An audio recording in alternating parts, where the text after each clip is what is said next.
భయం సుత్తి లాంటిది. గెలుపు ద్వారానికి మేకులు వేసి కొట్టేస్తుంది. టెన్షన్ విషం లాంటిది. గెలుపును చంపేస్తుంది.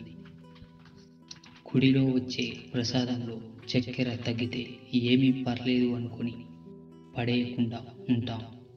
అలాంటిది దేవుడు ఇచ్చిన జీవితంలో ఏవో 2 రోజులు బాలేనప్పుడు తప్పుగా నిర్ణయాలు తీసుకోకూడదు. ఏమీ పర్లేదు అంటూ ముందుకెళ్ళాలి. లక్ష్యం వేరు, కోరిక వేరు. కోరిక తీరాలని పరిగెడితే తగిలేవి ఎదురు దెబ్బలే. అదే లక్ష్యం నెరవేరాలని అడుగులు పడితే ఎదురు వచ్చేదల్లా విజయాలే. ప్రకృతి అర్థం రెండు ఒక్కటే. నువ్వు ఎలా ఉంటే అలాగే చూపిస్తుంది. ప్రకృతి నువ్వు దాన్ని ఎంత కాపాడితే అది నిన్ను అంత కాపాడుతుంది. యథార్థాన్ని గుర్తించలేకపోతే అపార్థమే మిగులుతుంది. అపార్థం చేసుకునే ముందు అర్థం చేసుకోవడానికి ప్రయత్నిస్తే యథార్థం ఏమిటో తెలుస్తుంది. బంధం కలకాలం నిలబడుతుంది. మన అనుకున్న వాళ్ళు మన పట్ల చేసిన తప్పులను, పొరపాట్లను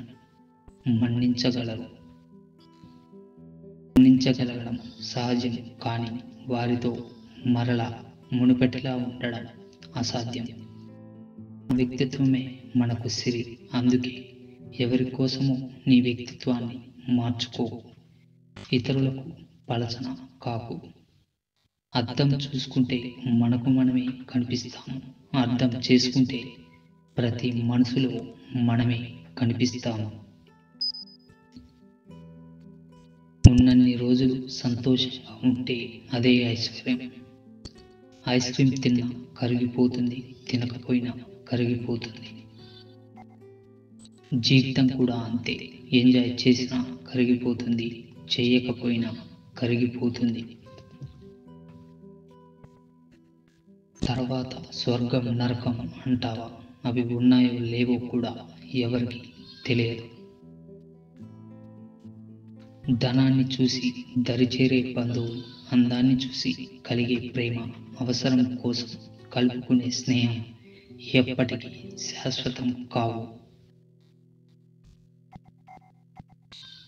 అవసరమైతే మాట్లాడు, లేదంటే నిశ్శబ్దంగా ఉండు. సాధ్యమైనంత వరకు సంభాషణలు, ఇతరుల ప్రస్తావన వద్దు. ఉత్తమ సంభాషణలు సిద్ధాంతాల చుట్టూ తిరుగుతాయి. నీచమైన సంభాషణలు వ్యక్తుల చుట్టూ తారసలాడతాయి.